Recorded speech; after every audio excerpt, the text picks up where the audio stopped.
Hi, welcome to the RYA series on self-coaching videos. In this episode, we're going to be looking at downwind speed and how to make you faster.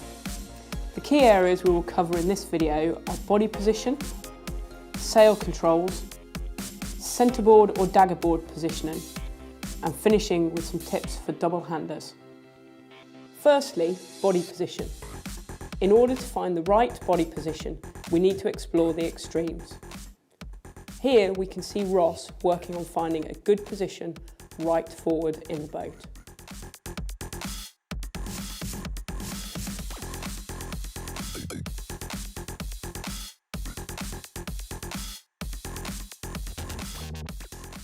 He then moves right aft in the boat so that he can really feel the difference this makes to the trim, the stability, the effectiveness of the rudder and the load on the rudder, and the speed of the boat. Try this in your own boat so that you can understand how the trim affects your boat between moving forward and aft. If you have an onboard camera, you can see how the position of the bow wave changes with body position, from right forward with weight forward to aft with the weight aft. Moving on to sail controls. The main control is the main sheet, and here you can see how much Ross has to move the main sheet to keep the right sail trim for the right angle he is steering. A common mistake downwind is under-trimming the main, especially on upturns, leading to the front of the sail luffing as you head up.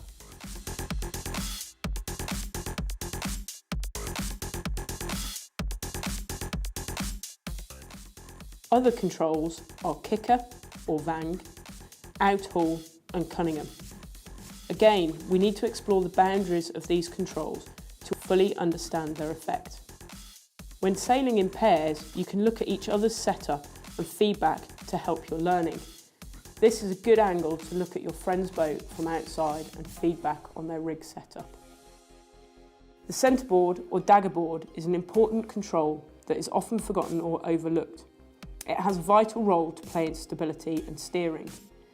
Too little centreboard down and the boat will feel unstable and difficult to steer. Too much and it will steer off and shoot in one direction. You may require different board height from jibe to jibe depending on the sea state. Here Francis pushes the limit before deciding on a more stable option.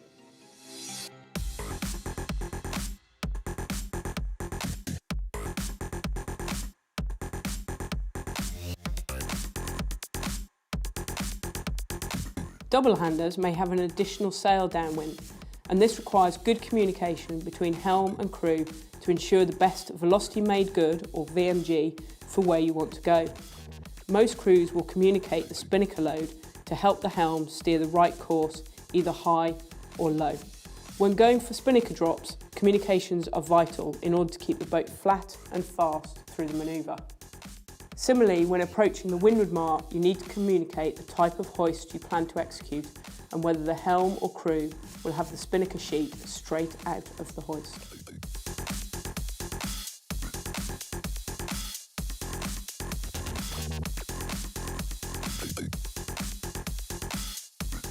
In summary, we have looked at changing body position to understand its effect on the boat, the importance of sail controls and how your friends can help you set up your boat, how centreboard may vary from jibe to jibe, and finally some key areas around communication in double handers.